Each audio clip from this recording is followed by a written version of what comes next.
Rahul, I'm presuming. There we are. We are live right now. Yeah, Fantastic. yeah, yeah. So, We are live. Yeah. we are live. Welcome, Rahul, to the Goel Ganga Pure Delight Facebook page. Uh, for all our viewers watching right now, I am absolutely delighted to be spending a Saturday evening with Rahul Jagtap. आत्ता हा show आपण live करायच्या आधी आम्ही एक 5 मिनिटं backstage बोलत होतो आणि मला फारच इंटरेस्टिंग वाटलं त्यांच्याशी गप्पा मारायला कारण जेव्हा मी राहुल बद्दल पहिल्यांदा ऐकलं होतं तेव्हा मी असं ऐकलं होतं की he's a model who started modeling late. And if we look at our society, if we look at the industry, we are infamously ageist. आपल्या सगळ्यांना असं वाटतं की एका एका पर्टिक्युलर वयात आपण पर्टिक्युलर कामं करू शकतो आणि ते वय ओलांडलं की ती कामं आपल्या आयुष्यातली संपतात. And I'm very, very happy to have Rahul with us today. Welcome, Rahul. Uh, Thank Rahul you is so much. Namaskar. Rahul is a notable exception to a rule that needs to change very, very quickly. आणि Rahul, I'm going to hand the mic over to you right now. आणि तुम्ही आम्हाला सांगा की तुमचा हा सगळा प्रवास Rahul, by the way, if you have not noticed, Rahul is an exceptional model. You can see from the way that I look on screen and he looks on screen. So it's pretty obvious. He knows exactly how that camera is working for him. And I'm just fundamentally groping around. तर राहुल, हा सगळा तुमचा प्रवास कुठनं सुरू झाला? तुम्ही नेहमीच मॉडेलिंग करत नव्हता हे मला माहिती आहे, पण सगळ्यांना माहित नाहीये. त्यामुळे त्यांच्याकरता प्लीज तुमच्या प्रवासाच्या अतिशय अगदी बिगिनिंग पासून सांगा. नक्की मला आवडेल माझी स्टोरी सांगायला किंवा जे काय माझा हा प्रवास होता तो सांगायला, कारण I am delighted to do that. त्या अगोदर मी सत्यम सिंग राजपूत याचे आभार मानतो, तुमचे आभार मानतो आणि अतुल गोयल यांचे आभार मानतो, गोयल गंगा ग्रुपचे आभार मानतो की त्यांनी मला इथे येण्याची संधी दिली. आणि त्याबरोबर इथे येण्याच्या लायक बनवण्यासाठी मी माझी पत्नी शिल्पा जगताप तिचे आभार मानतो, माझी मुलगी ऐश्वर्या परदेशी तिचे आभार मानतो आणि सगळं मित्रपरिवार ज्यांच्यामुळे मी इथे येऊ शकलो त्यांचेही आभार मानतो. आणि मग मी माझी I would love to share my journey with you. Please please. माझा जो व्यवसाय आहे तो व्यवसाय आहे रिक्रुटमेंटचा, म्हणजे ह्युमन रिसोर्सचा. This is how it started. आतापर्यंत माझं एक मेडिकॉर आयुष्य होतं. सकाळ संध्याकाळ, सकाळी ऑफिस, संध्याकाळी घरी, आणि जिम करायचो, नावासाठी जिम करायचो, वर्कआउट करायचो फिटनेससाठी.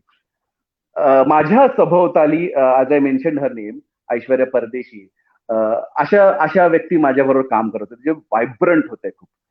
आणि अशी एक माझी मोठी टीम होती. ह्या टीमला कंट्रोल करण्यासाठी फक्त इंटेलेक्च्युअल पॉवर महत्वाची नाहीये, माझ्या एका लक्षात आलं. कारण त्यांच्यासाठी जे जग होतं, तारुण्यासाठी जे जग आहे ते त्यांच्या बघण्याचा दृष्टिकोन त्या हिशोबाने ते जग बघतात. आणि मग तो रॅपर जो होता, तो रॅपर मला गरजेचा वाटला की जर का माझं प्रोडक्ट मला विकायचं आहे तर त्याला रॅपर असणं गरजेचं. बरोबर आहे. तर मग रॅपर म्हणून मी स्वतःवरती काम केलं आणि त्याच्यामध्ये फिटनेस खूप महत्वाचा वाटला. मी फिटनेसवर काम केलं आणि फिटनेस बरोबर मी थोडीफार एक्सपेरिमेंट करत थोडंसं माझ्या ग्रुमिंग मध्ये लक्ष दिलं. हे करत असताना मला एक ऑफर आली की तुम्ही आमच्यासाठी मॉडेलिंग कराल का. पहिलीच होती, थोडंसं नर्वस होतो, म्हटलं या वयात शक्य होईल का. एक व्यावसायिक आणि एक मॉडेलमध्ये खूप फरक असतो. थोडेसे चॅलेंजेस वाटले, पण नंतर ते मला थोडंसं लहानपणापासून प्रत्येकाची इच्छा असते की मॉडेलिंग करावी. प्रत्येक लहान मुलाची, प्रत्येक तरुण मुलाची इच्छा असते की आपण मॉडेलिंग करावे, आपण मॉडेल असावं. माझी इच्छा होती एव्हाना. तर मी म्हटलं चला let's go and try it. मी जेव्हा केलं, पहिला असाइनमेंट थोडासा मला नर्वस होता, पण त्यानंतर आय स्टार्टेड एन्जॉईंग इट. मला खरंच हे करताना फार मजा आली. पण महत्वाचं म्हणजे याच्यामध्ये जो पर्पज मी नेहमी सांगितला की मॉडेलिंग करताना मला एक पर्पज जो मिळाला, तो पर्पज होता की जेव्हा मी मुलांना जे माझं जसं ॲज अ मेन्शन की माझा रिक्रुटमेंटचा व्यवसाय आहे, जिथे मी लोकांना नोकरी देतो, तिथे त्यांना काउन्सिलिंग करतो. तर हे करताना तो माझ्याकडे बघण्याचा दृष्टिकोन होता. आणि त्याच्यानंतर जेव्हा एक माझी ओळख झाली, त्या ओळखीनंतर त्यांचा जो माझ्याकडे बघण्याचा दृष्टिकोन होता खूप ट्रिमेंडस फरक होता. हे मला जास्त आवडलं आणि इट बेकेम माय पर्पज की नोईंगली अननोईंगली मी लोकांची आयुष्य इन्स्पायर करायला लागलोय. कारण people started looking up to me आणि जे माझ्याकडे आहे ते मी त्यांना देऊ शकलो. This is how it started. आणि I started enjoying inspiring people's life. Outstanding Rahul, I could not have hope for a better beginning to this conversation. कारण तुम्ही 4-5 महत्वाचे मुद्दे आता रेज केले. तुम्ही म्हणलात की one, you discovered your purpose. तुम्ही म्हणलात की एक रॅपिंग गरजेचं असतं to interact with people and to create an impression, आणि त्या रॅपिंगवर तुम्ही काम केलं. त्याच्यानंतर तुम्ही हेही म्हणलात की आज तुम्ही जे काम करता, यू एन्जॉय इन्स्पायरिंग पीपल. आणि ह्या 3-4 गोष्टी ज्या आहेत त्या खरं म्हणजे आपल्या आजच्या छोट्याशा कॉन्व्हर्सेशनच्या कोर आहेत. आमची इच्छा अशी आहे की जी लोक तुम्हाला ऐकतील आज, त्या लोकांना तुम्ही इन्स्पायर करावं. आणि ही लोक कोण आहेत? तर ही लोक कदाचित आज त्यांचं पहिलं घर ह्याला गोलगंगा ग्रुपच्या पेजवर आलेली आहेत, किंवा कदाचित ते फक्त आता शनिवार संध्याकाळ बाहेर जाता येत नाही म्हणून आपला आणि Facebook is an all time favourite म्हणून कदाचित ते आपलं ऐकत असतील. कोणी ऐकत असेल आता. आणि तुम्ही जे म्हणलात की एका वयात काही कामं व्हायला पाहिजेत असं नाहीये, कुठल्याही वयात ती होऊ शकतात. तर आपल्या लिसनर्सना इन्स्पायर करणं हे तर आहेच एक काम, पण ते सगळं म्हणायच्या आधी मी तुम्हाला हा प्रश्न परत विचारणार आहे की तुम्ही कुठल्या वयात मॉडेलिंग सुरू केलं? ऍक्च्युली ज्या वयात लोक रिटायर होतात त्या वयात मी मॉडेलिंग सुरू केलं. I started off around 41-42. कारण या वयात शक्यतो लोक रिटायर, पण मला असं वाटलं या वयामध्ये मी सुरू करू शकतो. आणि मला कसलीच आठवण वाटली नाही. मला असं वाटतं एज खरंच इट्स जस्ट अ नंबर, त्याच्या व्यतिरिक्त काहीच नाहीये. If you believe in your self, आपल्याला जर का आपले प्रायोरिटीज, आपले महत्व माहित आहे तर आपण काही करू शकतो. आणि if you have a strong purpose असणं गरजेचं आहे. या तुमचा आवाज थोडासा ब्रेक होता. जेव्हा एखादा स्ट्रॉंग पर्पज असतं, राईट. आता येतोय? आता येतोय. ओके. तर जर का आपल्याकडे एखादा पर्पज असेल ना, कुठल्याही गोष्टीसाठी पर्पज, माझ्यासाठी एक पर्पज होतं, तर that purpose became my inspiration माझ्यासाठी, मोटिवेशन माझ्यासाठी. आणि मला ऑनेस्टली सांगायचं तर मी तरुण मुलांनी मला मोटिवेट केलं. आवाज येतोय? येतोय. येस. मी सांगितलं मला तरुण मुलांनी मोटिवेट केलं. माझ्या मोटिवेशनच्या मागे जितका हात माझ्या पत्नीचा आहे, टीचर, तेवढाच हात किंवा त्या प्रमाणात हात माझ्या मुलीचा आहे, ऐश्वर्याचा. तर ती मला मोटिवेट करत गेली की तुम्ही बिंदास्त हे योग्य प्रकारे करू शकता. आणि माझी पत्नीने मला कधीही कुठल्याही गोष्टीसाठी लेट डाऊन नाही केलं. शी ऑलवेज सपोर्टेड मी. मला कधीही या गोष्टीचं असं वाटलं नाही की मी रिटायरमेंटच्या एज मध्ये मॉडेलिंग सुरू करतोय. आणि राहुलजी, मला सर्वात महत्वाचं हे वाटतं,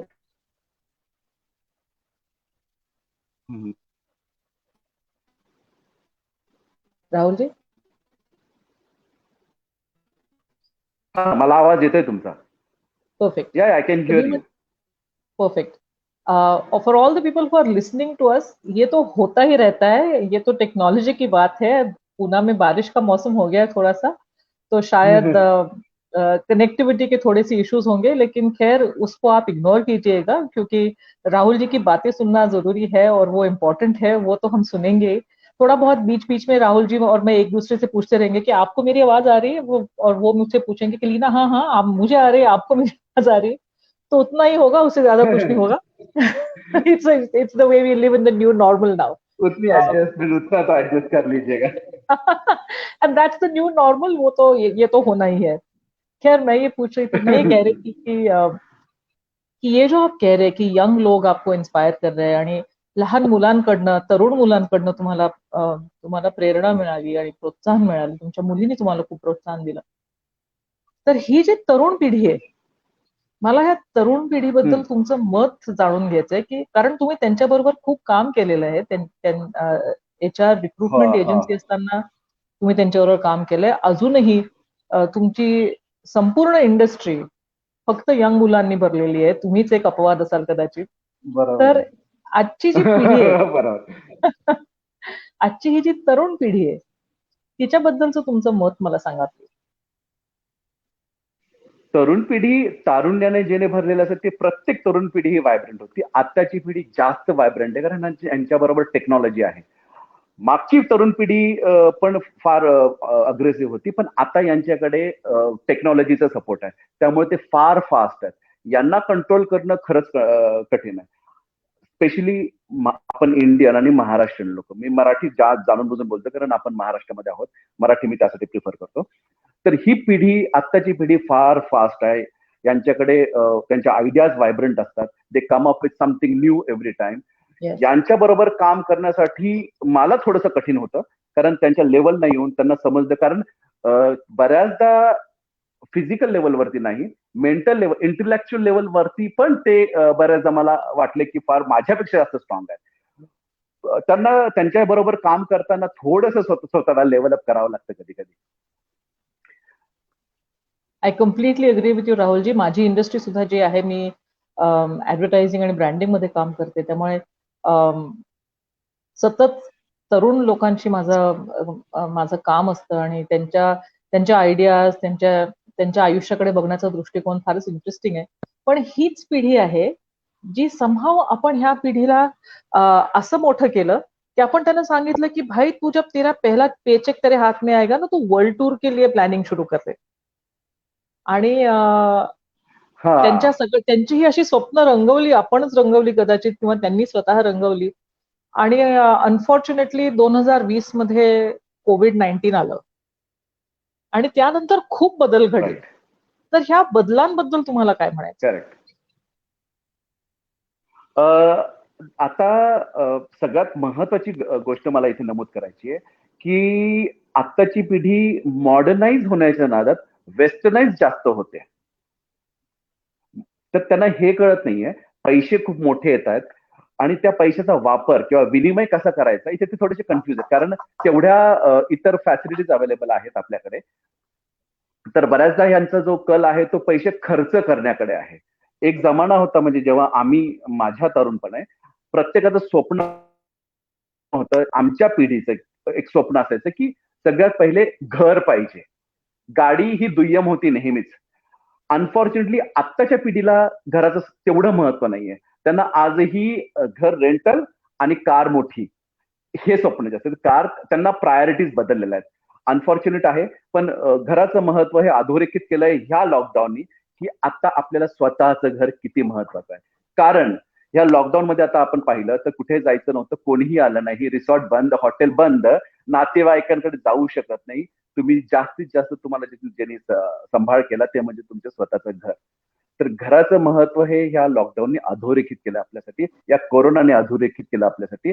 घराने आपल्याला घर पण दिलं आणि महत्वाचं म्हणजे आपल्या कुटुंबाला एकत्र ठेवलं.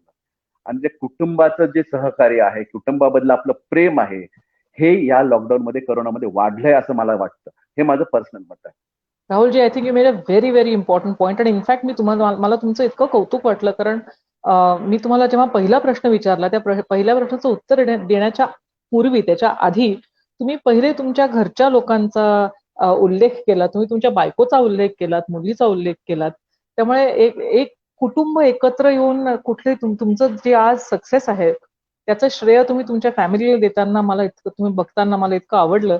And I must congratulate you for taking that moment to thank the people who have contributed so immensely to your success. So for all the people who are listening just now, तो जो राहुल जी कह रहे हैं वो बहुत अहम बात कह रहे हैं. वो कह रहे हैं कि कोई इंसान अकेला सक्सेसफुल नहीं होता. घर किराए का और गाड़ी बड़ी, ये सपना जो है वो सपना देखना ठीक है, लेकिन अगर इस पैंडेमिक ने हमें कुछ सिखाया है तो ये है कि वो गाड़ी जो है वो गराज में पार्क रह गई, रिसोर्ट्स बंद हो गए, होटल्स बंद हो गए, और जो हमारे काम आया वो सिर्फ अपना घर काम आया और सिर्फ अपने घर के लोग एक साथ जुड़ के हमने ये वक्त बिताया. तर राहुलजी, गेले 4 महिने मॉडेलिंगच्या क्षेत्रात सुद्धा हा इम्पॅक्ट झाला असेल आणि त्याचं तुम्ही ते कसं हँडल केलं आणि आता what is the future for modelling? Honestly सांगायचं तर मॉडेलिंगचं फ्युचर छान आहे, ऑनेस्टली सांगतो. कारण याच्यामध्ये ह्या जो काही आता हे 3 महिने काम नाहीये, इट्स अ डिफरंट स्टोरी. पण आता प्रत्येक व्यवसाय हा अग्रेसिव्ह होणार आहे परत लोकांना ब्रँडिंगसाठी. तर तेव्हा जितकी ब्रँडिंग अग्रेसिव्ह होईल तेवढं त्यांचं प्रोडक्ट परत मार्केटमध्ये स्थिरावेल. त्यासाठी मॉडेलिंग क्षेत्रामध्ये संधी जास्त प्रमाणात उपलब्ध होणार आहेत, त्यात शंका नाहीये. वैयक्तिक आयुष्यामध्ये सांगायचं तर मॉडेलिंगच्या बाबतीत किंवा माझ्या असाइनमेंट बाबतीत तर मला शंका नाहीये, कारण मला पूर्ण खात्री आहे की माझं काम पूर्ण पथावरती येईल लवकरच. पण माझा जो व्यवसाय आहे तोही चालतोय. महत्वाचं म्हणजे सगळ्यात महत्वाचं मला याच्यासाठी वाटतं की हे 3 महिने जरी याच्यामध्ये कोरोनामध्ये बऱ्याच लोकांचं भरपूर नुकसान झालं. खरंच हे वर्ष बऱ्याच लोकांसाठी त्रासदायक ठरलं. वेदना झाल्या, मला स्वतःला वेदना झाल्या आजूबाजूच्या लोकांना त्रासामध्ये पाहून. पण याच्यामध्ये खरं सांगायचं तर आपले लोक, आपली फॅमिली यांनी जी एकत्रित राहून जी मदत केली ती खूप महत्वाची आणि एकत्रितपणे आपण आलो, परत कुटुंब म्हणून जगायला लागलो, हे मात्र आपल्यासाठी फेवरमध्ये राहिलंय पूर्ण मानव जातीसाठी. आय कम्प्लिटली अग्री की आपण थोडंसं हे विसरून गेलो होतो, कारण इतक्या वाईट सवयी लागल्या होत्या आपल्याला सगळ्यांना अशा सवयी लागल्या होत्या की आठवड्यातनं एकदा कदाचित एखाद वेळेला जेवायला एकत्र बसायचो. आणि हे जेव्हा आपण विचार करेक्ट. करतो आता, तेव्हा तेव्हा कुठेतरी मनाला सलतं हे की आपण हे काय केलं इतके वर्ष. आपण घरी असताना सुद्धा फोनवर बोलत असायचो, आपण कामाबद्दल सतत विचार करायचो. मी तुम्हाला अजून एक इंटरेस्टिंग गोष्ट सांगते. माझे एक मित्र आहेत आणि आम्ही त्यांना रिसेंटली असे रस्त्यात we were going for a walk आणि ते आम्हाला समोरनं दिसले. तर असंच चर्चा झाली की आपका कैसे चल रहा है, आपका कैसे चल रहा है. मी त्यांना म्हटलं आपका तो अच्छा चलता होगा, आपका फार्मसी है. तर त्यांनी मला इंटरेस्टिंग उत्तर दिलं. ते म्हणले की ठीक चल रहा है, कोई बुरा तो नहीं चल रहा हमारा, लेकिन इंटरेस्टिंग बात यह है कि एंटासिड बिकने बंद हो गए. ऍसिडिटी करता, स्ट्रेस करता जे करेक्ट, अँटासिड्स लोक करेक्ट, करेक्ट. घ्यायची. I mean this is a pharmacist and he is telling me की अँटासिड्सच विकले जात नाहीत आता. आपण केवढा स्ट्रेस स्वतःवर आणला होता आणि एक्झॅक्टली, केवढा. एक्झॅक्टली. करेक्ट. तर इथनं पुढे जाता तुम्हाला काय वाटतं राहुलजी, आपण कसं जगलं पाहिजे? आणि हे हे I will not say post Covid, कारण we have not reach the other side of Covid. पण हे जे काय कोविडमय जग आहे, त्या जगात आपण जगताना कसं जगलं पाहिजे असं तुम्हाला वाटतं? ह्या थोडंसं एक लेंदी होऊ शकतं, तर प्लीज समजून घ्यायचा प्रयत्न करा. प्लीज ऑल याच्यामध्ये युअर्स. माझं मत असं आहे की सगळ्यात महत्वाचं म्हणजे हा जो आजार आहे किंवा हे जे काही व्हायरस आहे, यांनी संपूर्ण मानव प्रजातीवरती अटॅक केलेला आहे. आणि आपण जेवढे मानव आहोत तेवढे प्रभावित झालो आहोत, हे नक्की आहे. याच्यासाठी मला असं वाटतं की आपण सर्वात प्रथम परत माणूस बनावा. आपण माणूस बनलो तरच ह्या व्हायरसशी आपण याच्या पुढच्या काळात सामना करू शकतो. मी थोडंसं याच्यावर एलॅबोरेट करू इच्छितो. आता जितकं एम्प्लॉईज आणि एम्प्लॉयर यांच्याबद्दल पहिले बोलू शकतो का? विचारतो मी. प्लीज राहुलजी. तर जे एम्प्लॉयर आहेत, येस येस, मी तुम्हाला ऐकू शकतो. तुम्ही ऐकू शकता मला? येस. ओके. तर मी आता एम्प्लॉयर बद्दल बोलतो. आता जर का जितके एम्प्लॉयर आहेत ते त्यांच्या एम्प्लॉई, त्यांचे जे स्टाफ आहेत त्यांना कमी करतायत किंवा त्यांना रिलीज करतायत बिकॉज ऑफ फायनान्शियल बर्डन.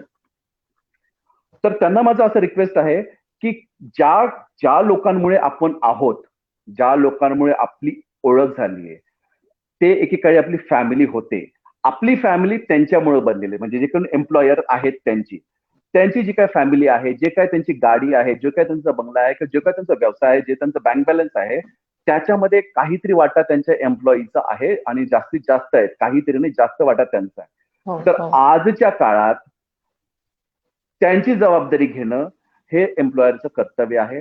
तर माझी सगळ्यांना ही रिक्वेस्ट आहे की काहीही झालं तरी शक्य तेवढं ह्या एम्प्लॉईजला रिलीज करू नका, त्यांना सांभाळून घ्या. जास्तीत जास्त पगार कपात टाळा. जर का हे केलं तर ती तुमची फॅमिली जगेल, ते जगतील तर तुम्ही राहाल. हे एम्प्लॉयरसाठी माझी रिक्वेस्ट आहे. आणि एम्प्लॉईजसाठी आहे की ज्या कामामुळे किंवा ज्या पैशामुळे, ज्या व्यक्तीमुळे आपल्या घरामध्ये आपण आनंदित राहिलो, आपल्या घरामध्ये आपण काही वस्तू घेतल्या, आपण ज्या घरामध्ये जे काही खातो पितो किंवा जे काही कपडे घालतो, जे काय आपल्या घरामधलं आपण सेलिब्रेशन केलेत, ते ज्या व्यक्तीमुळे, ज्या कंपनीमुळे झालं, त्याच्या टुवर्ड्स आपण थोडंसं लॉयल राहिलो. लॉयल्टी प्रिटेंड केली जात नाही कधीही. ह्या काळात आपल्याला लॉयल्टी दाखवावी लागेल, की आपण त्या कंपनीबद्दल, त्या कामाबद्दल किती लॉयल आहोत आणि आपल्याला त्याची किती किंमत आहे. आत्ताच्या काळात त्याच्यासाठी एकत्रित येणं आणि त्यासाठी काम करणं गरजेचं आहे. तर पैशासाठी न बघता लॉयल्टीसाठी, माणुसकीसाठी काम करावं. सौदेबाजी टाळावी. माझा फायदा कशात आहे हे एम्प्लॉयरनी पण बघू नये आणि एम्प्लॉईनी पण बघू नये. सौदेबाजी करायच्या ऐवजी माणुसकी दाखवली तर त्यांच्यासाठी हे दोघांसाठी खूप चांगलं होईल. हे यांच्यासाठी एक जनरल समाजासाठीचं माझं रिक्वेस्ट आहे आणि ही खरंच माझी रिक्वेस्ट आहे प्रत्येकासाठी, की सौदेबाजी करू नका.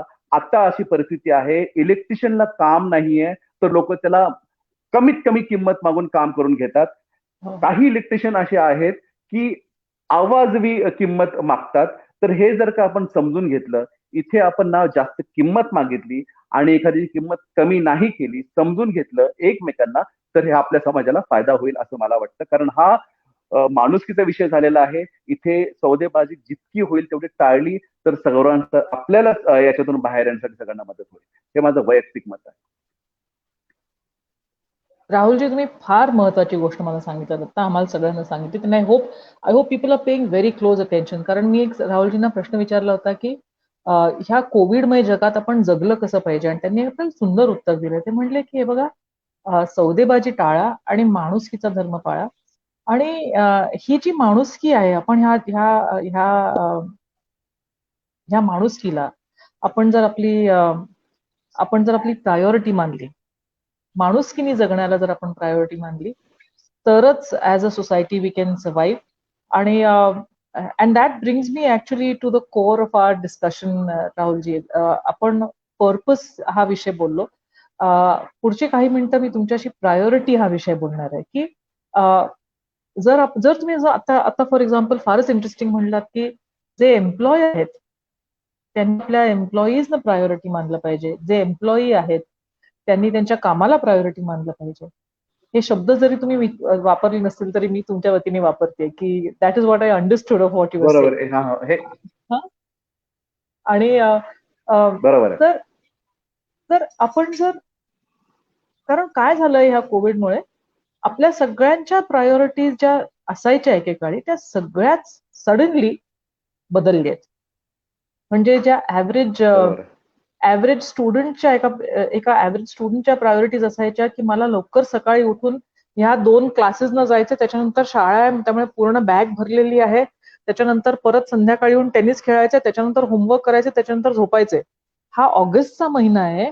हे शेड्यूल कदाचित 15 जून 16 जून पासून सुरू झालं असतं. 2 महिने झाले ह्या वर्षाच्या स्कूलिंगला आणि ह्यातलं काहीच घडलं नाहीये. त्यामुळे suddenly students are saying that they have to learn in a new way. Suddenly teachers have to teach in a new way. Suddenly everything is new. हे न्यू नॉर्मल जे आहे ते अतिशय इन वन वे इंटरेस्टिंग आहे, but in another way it's little scary also. तर ह्या नवीन जगात, ह्या न्यू नॉर्मल मध्ये आपण काही वेळ देऊयात प्रायोरिटी ह्या विषयाला. तर राहुलजी, आपल्या सगळ्यांच्या टॉप 5 प्रायोरिटीज जर आपण आज डिस्कस केल्या, लिस्ट डाऊन केल्या, तर प्रायोरिटी नंबर 1 आपल्या सगळ्यांची काय असली पाहिजे असं तुम्हाला? आपण प्रायोरिटी नंबर 5 पासून सुरू करूयात. 5 4 3 2 1 करूयात. असं करायचं का? आपण 1 to 5 करूयात. 1 to 5. कारण प्रायोरिटी नंबर 1 ही प्रायोरिटी नंबर 1 मला वाटतं आपण स्वतः असायला हवं. सर्वात पहिले आपण स्वतः, ही आपली प्रथम प्रायोरिटी आहे. कारण आता survival is the priority for everyone. तर माझ्या मते प्रायोरिटी ही आपल्याला सर्व्हायव्हल असली पाहिजे स्वतःसाठी. ह्या जे काय 4 महिन्यात आपली शारीरिक, मानसिक आणि आर्थिक हानी झाली आहे, ती रिकव्हर करण्यासाठीची पहिली प्रायोरिटी आपली ही असली पाहिजे. दुसरी प्रायोरिटी आपली असली पाहिजे की सेकंड मोस्ट प्रायोरिटी आपला परिवार आहे. तिथे त्यांची काळजी घेणं.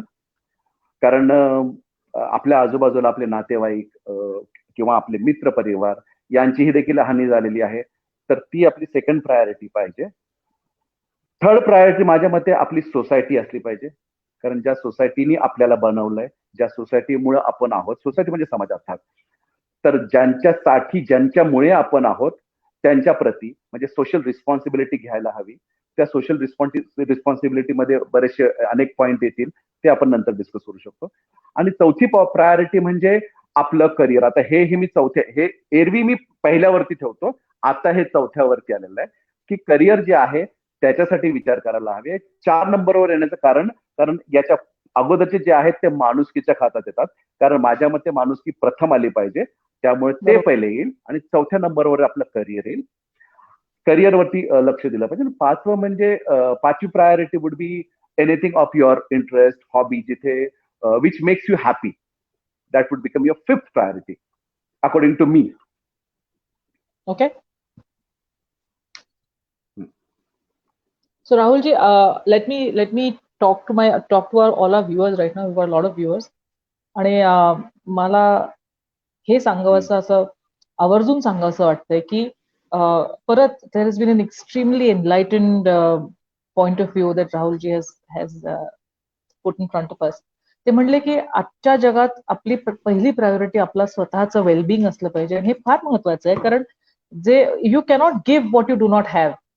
So if you have not taken care of yourself, you will not be able to take care of anybody else. I think what you've said is extremely important. Second, you said is your entire family. Third, you said is society. आता ह्या top 3 priorities ज्या तुम्ही म्हणलात, मला हे राहून वाटतं की ह्या सगळ्यांकरता, आता तुम्ही मॉडेलिंगच्या क्षेत्रातले आहात त्यामुळे तुम्हाला पटकन माझा हा मेटाफर कळून जाईल, पण हे स्वतःचं केअर, फॅमिलीची केअर आणि सोसायटीची केअर हे सगळं करायला एक स्टेज आहे, एक सेटिंग आहे. आणि ते स्टेज मला असं वाटतंय की आपलं घर किंवा जिथे आपण राहतो ती सोसायटी हे आहे. कारण आज आपण स्वतःची काळजी घ्यायला किंवा एक्सरसाइज करायला जिमला नाही जाऊ शकत. If you take care of your own health, correct, it's your house that's going to get you, allow you to do this. If you want your family to be taken care of, correct, if you want your family to be taken care of, ते तुम्ही फक्त त्यांना एक सुरक्षित घर दिलं तरच होऊ शकतं, अदरवाईज ते होत नाही. इनफॅक्ट राहुलजी, तुम्ही सुद्धा कदाचित ह्या अशा स्टोरीज ऐकल्या असतील की जी भाड्याच्या घरात राहत होती लोक, त्यांची काय अवस्था झाली, दुरावस्था झाली आता, ह्याच्याबद्दल तुम्ही सुद्धा ऐकलं फार दुरावस्था झाली. खरं. हो हो हो, नक्कीच. आणि त्यामुळे मला असं वाटतं की सडनली हे रिफोकस झालंय आपलं, आपल्या पूर्ण जगाचं एक फोकस पूर्ण आता रिफोकस झालं, आपले डोळे, आपली दृष्टी रिफोकस झाली आहे की जोपर्यंत आपण एक सिक्युअर सेटिंग क्रिएट करत नाही तोपर्यंत really there is nothing right now. आजच्या पेपरमध्ये आलंय की किंवा सोशल मीडियावर वाचलं मी की 225 रुपयात कदाचित वॅक्सिन निघेल, पण त्याच वेळी हेही वाचलं की चायनामध्ये ब्युबॉनिक प्लेगच्या केसेस घडलेत. त्यामुळे there is no way in which we can hope for vaccines for everything. जे वॅक्सिन पेक्षाही मोठं काही असेल तर कदाचित ते आपलं घर असेल. तुम्हाला काय वाटतं? अर्थात, कारण आपण घरात जेवढं सिक्युअर असतो ते जगात इतर कुठेही ठिकाणी नसणार आहे. हे मात्र ह्या लॉकडाऊननी आणि कोरोनानी, ह्या कोविड-19नी अधोरेखित केलेलं आहे, त्यात माझं काहीही दुमत नाही. इथे जर का आपल्याला कोणी सांभाळलंय, सिक्युअर ठेवलं, ते आपल्या घरानेच ठेवलेलं आहे, हे मात्र निश्चित, आणि प्रत्येक जण या मताशी सहमत होईल. आपलं घर नसतं तर कदाचित यावेळेस फार कठीण परिस्थितीला सामोरे जावं लागलं असतं प्रत्येकाला. अर्थात मला देखील, आणि मी त्यापैकी एक आहे. आणि मला सांगा की तुम्ही ज्या लहान यंग मॉडेल्स बरोबर काम करता त्यांच्याकरता हे एज्युकेशन त्यांना मिळतं का हो, की आपण पहिले घर घेतलं पाहिजे किंवा पहिले स्वतःची सिक्युरिटी बघितली पाहिजे, असं हे एज्युकेशन मिळतं या पिढीला का ते मिळणं गरजेचं आहे, आपण त्यांच्याकरता काहीतरी केलं पाहिजे? तुम्हाला काय वाटतं? हे त्यांना मिळणं फार गरजेचं आहे, कारण आत्ताचं लोकांचं परसेप्शन, तरुण मुलांचं परसेप्शन बदललं. ॲज अ सेड की मॉडर्नाइज होण्याच्या नादात ते वेस्टर्नाइज जास्त झालेले आहेत. ते हे समजत नाहीयेत की आपली जी प्रायोरिटी आहे, आपली जेव्हा आयुष्यामध्ये सुरुवात करतो तर सर्वात प्रथम घर ही प्रायोरिटी आपल्या एजेस वर्षानुवर्ष आलेली आहे. वर्षानुवर्ष प्रत्येक व्यक्तीची, माझ्या जनरेशन पर्यंत स्वतःचं घर घेणं ही प्रत्येक तरुण मुलाची, प्रत्येक लहान मुलाची ही पहिली अपेक्षा असायची, प्रायोरिटी असायची की मी पहिलं घर घेईन. पहिले घर घेतलं जायचं, त्यानंतर कार किंवा त्यानंतर इतर गोष्टी व्हायच्या. आपल्या मुलांच्या सिक्युरिटीसाठी पण पहिले घरच घेतलं जायचं. आता मात्र ह्या जनरेशनचं याच्याकडे बघण्याचा दृष्टिकोन बदललेला आहे. त्यांना भाड्याने घर घेऊन सर्व्हाइव्ह करणं आवडतं, पण त्यांची इन्व्हेस्टमेंट ही पार्टीज किंवा इतर ज्या गोष्टी आहेत त्याच्यामध्ये जाते, जे अन्य मला नाही वाटत ही योग्य आहे. मला असं वाटतं या तरुण पिढीनी घरासाठी आय कॅन हिअर यू. तुम्हाला येतो आवाज? आता येतो. तर मला असं अर्थात मी जेव्हाही एखाद्या तरुण मुलाला भेटतो, मग कन्सल्टेशन मध्ये भेटतो, तर ह्या सगळ्या गोष्टींची आमची चर्चा होत असते. माझ्या गोष्टी फार क्लिअर असतात त्यांना सांगायच्या जेव्हाही मी कोणाला सांगतो. पण अर्थात आम्ही या गोष्टीवर, ह्या पर्सनल गोष्टीवर डिस्कशन होत नाही. पण जर का एखाद्या व्यक्तीवर पर्सनल डिस्कशन झालं तर माझं हे सर्वांना निवेदन असेल की प्रायोरिटीज मध्ये सगळ्यात महत्वाची प्रायोरिटी ही तुमची घरच असलं पाहिजे. त्याच्यानंतर कार, पार्टी किंवा तुमचे जे काही XYZ वर्ल्ड टूर आहेत किंवा काय, ह्या नंतर जर का घर नसेल तर ह्या सर्व गोष्टी आपल्याला नाही कामी येणार कधी. राहुलजी, तुम्ही म्हणताय ते फार महत्वाचं आहे. माझा अजून एक थोडासा ह्यालाच धरून एक प्रश्न आहे तुम्हाला, की ह्या अतिशय ग्लॅमरस तुमचं जे सेक्टर आहे ऑफ मॉडेलिंग, त्याच्यात मी तुम्हाला परत हा प्रश्न विचारते आणि मुद्दामून हा प्रश्न विचारते की तुम्हाला असं वाटतं का की कुठल्या तरी प्रकारचं फायनान्शियल किंवा इन्व्हेस्टमेंट काउन्सिलिंग हे यंग मॉडेल्सना गरजेचं आहे? हो, अर्थात फार गरजेचं आहे. कारण त्यांचा जो परसेप्शन असतो ते परसेप्शन चेंज करण्याची गरज आहे, काउन्सिलिंगची गरज आहे, हे नक्की आहे. मी त्या मताचा आहे आणि मी ते सुरुवातही करणार आहे थोड्या दिवसात. आय रिअली होप की तुम्ही सुरुवात करता, कारण ऍज इट इज तुम्ही HR आणि रिक्रुटमेंट मध्ये खूप काम केलं, तुमचा एक्सपिरियन्स आहे. मी मुद्दामून हा प्रश्न परत परत का विचारतेच, कारण माझं सुद्धा एक पर्सनल मत आहे आणि ते मत असं आहे की आता फॉर एक्झाम्पल अतुल गोयल जी जे आहेत, आपल्या गोयल गंगाचे MD जे आहेत, ते जेव्हा काउन्सिलिंग करतात लहान मुलांचं, त्यांचे काही फार इंटरेस्टिंग काही चर्चासत्र ते करतात, थिंक वेल्दी, रिअल रिच असे काही त्यांचे चर्चासत्र आहेत. तर जेव्हा ते बोलतात आणि ते त्यांचा एक 35 वर्षांचा जो अनुभव आहे ते जेव्हा शेअर करतात, तेव्हा दृष्टिकोन बदलतो लोकांचा आणि त्याचा खूप फायदा होतो लोकांचा. पीपल फाइंड इट, आणि I feel like more and more such people should come into the field of counselling and reach out to people like Mr. Goyal, reach out to people like, म्हणजे राहुलजी तुम्ही स्वतः आहात, but तुमचं expertise modelling मध्ये किंवा HR मध्ये, अतुल सरांचं for example आहे इन रिअल इस्टेट. तर माझं असं एक अपील आहे सगळ्यांना, जे आज लिस्नर्स आहेत त्यांना सगळ्यांना एक अपील आहे की रीच आउट, आस्क क्वेश्चन्स. आपण वेगळ्या जगात suddenly we entered a completely different world. So find out people who are experts, reach out to people who are experts and listen to what they have to say. Today, for example, जेव्हा राहुलजी म्हणतात की 41व्या वर्षी मी modelling सुरू केलं आणि नाव I am enjoying myself. Listen to what he has to say. It's never too early, it's also never too late. म्हणजे आज आपण अनफॉर्च्युनेट काही गोष्टी वाचतो, पेपर्समध्ये वाचतो की मॉडेलिंगच्या क्षेत्रातली किंवा ऍक्टिंगच्या क्षेत्रातली लोक आज they are facing many difficulties. तर माझा फक्त एक प्रश्न आहे तुम्हाला की तुम्हाला असं वाटतं का, please correct me if I am wrong, पण तुम्हाला असं वाटतं का की जर ह्या सर्व इंडस्ट्रीला आणि ह्या इंडस्ट्रीमधल्या यंग प्रोफेशनल्सना जर आधीच हे काउन्सिलिंग मिळालं असतं, तर आज ज्या आपण बातम्या ऐकतो किंवा वाचतो की कोणीतरी जीवानिशी गेलं, कोणीतरी डिप्रेशन मध्ये गेलं, ह्या सगळ्या गोष्टी अवॉइड झाल्या असत्या जर आपण आधीच एका रॉक सॉलिड इन्व्हेस्टमेंट प्लॅन तयार केला असता तर? अर्थात आपण वी कॅन चेंज लाईव्ह. जर का हे असं झालं तर फार उत्तम होईल. आणि अतुल गोयल सर जे करत आहेत, लहान मुलांना जे काउन्सिलिंग करत आहे, ते फार महत्वाचं आहे. कारण सुरुवातीपासूनच त्यांचं आयुष्य बदलायचा ते प्रयत्न करतात, त्यांचं आयुष्याकडे बघण्याचा दृष्टिकोन बदलायचा ते प्रयत्न करतात. त्यांच्यासाठी मी त्यांना कॉंग्रॅच्युलेट करतो आणि त्यांना थँक्यू म्हणतो. कारण का, हे फार महत्वाचं आहे की लहान वयातच ही सुरुवात व्हावी. मोठं झाल्यावर त्यांना जर का लहानपणापासून सुरुवात झाली असेल तर मोठ्या झाल्यावर त्यांना थोडंसं अजून इझी होईल. हे काउन्सिलिंगला ऍक्सेप्ट करणं, आम्ही जे अनुभव शेअर करतो, अनुभवांना ऍक्सेप्ट करतो, ऍक्सेप्टन्स लेवल त्यांचा वाढतो. त्यामुळे मला असं वाटतं की जर का असं काही फंडिंग झालं तर आपल्या समाजासाठी फार त्याचा फायदा होऊ शकतो. आणि राहुलजी, मी परत परत हा मुद्दा तुमच्याबरोबर डिस्कस करते, कारण स्पेसिफिकली मॉडेलिंग, ऍक्टिंग हे सगळे जे इंडस्ट्रीज आहेत, जेव्हा काम असतं तेव्हा भरपूर काम असतं, जेव्हा स्पॉटलाइट असतो आपल्यावर तेव्हा भरपूर स्पॉटलाइट असतो, आणि एखाद दिवशी कदाचित फटकीने ते संपून जातं. त्यामुळे मला असं वाटतं की ह्या क्षेत्रातल्या लोकांना स्पेसिफिकली जर तुमच्यासारख्या लोकांनी मदत केली, की जेव्हा आपण whenever we are in that earning phase, तेव्हा आपले पैसे आपण एखाद्या रिअल इस्टेटमध्ये, कारण real estate is the safest investment, right, is the safest. आपण स्वतः करता घर तयार करतोय, आपण हक्काची जागा तयार करतोय. तर हा मेसेज तुम्ही देऊ शकाल का, किंवा देऊ इच्छिता का लोकांना?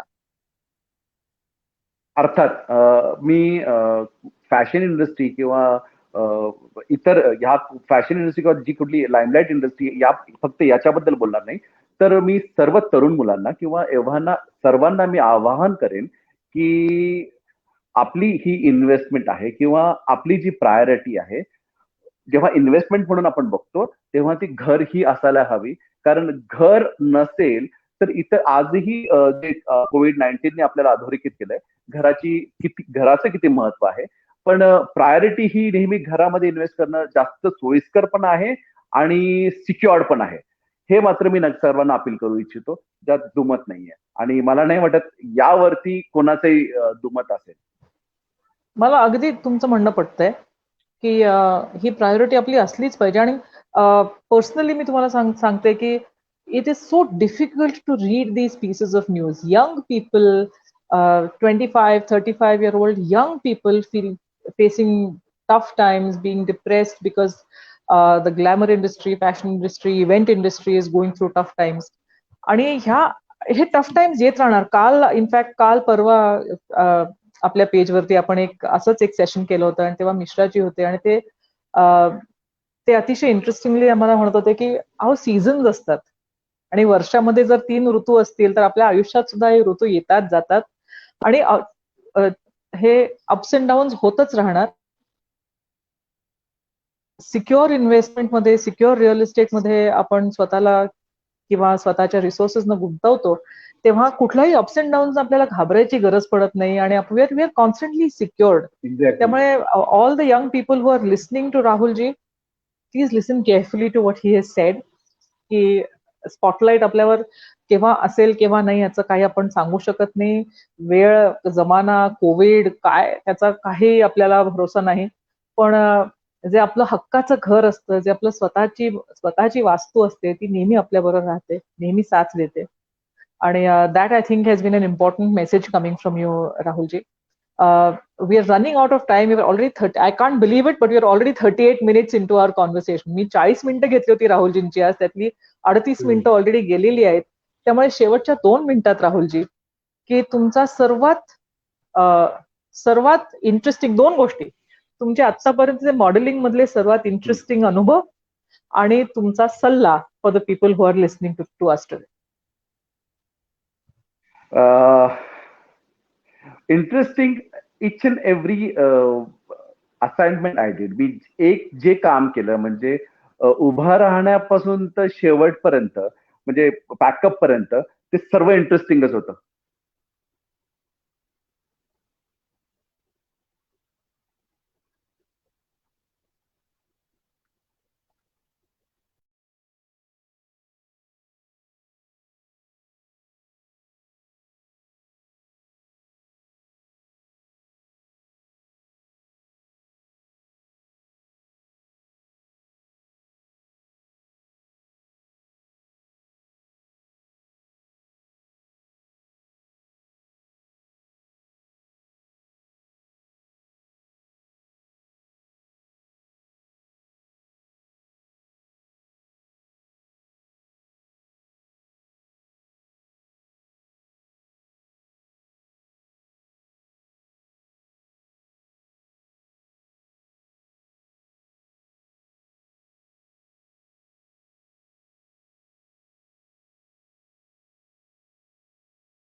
End it. I'm on screen now. We are live and I'm on screen now. So it's one of those glitches. I think today has been one of those days where things happen like this. I'm so sorry that I couldn't chat with Rahul for the last 2 or 3 minutes. All of you guys who have been watching us, thank you so much. Keep following us on our page for more of these interactions. Tomorrow we're going to be live again, and tomorrow we're going to have another extremely interesting interaction with two very dynamic gentlemen. We will do our best to ensure that we don't have these glitches happening tomorrow. But it's technology; things happen, and carry on with it. So it's the best we can do. And well, thank you very much for being with us today. We'll see you again tomorrow, and have a great Saturday. Have a great Sunday. See you Sunday evening. Bye bye.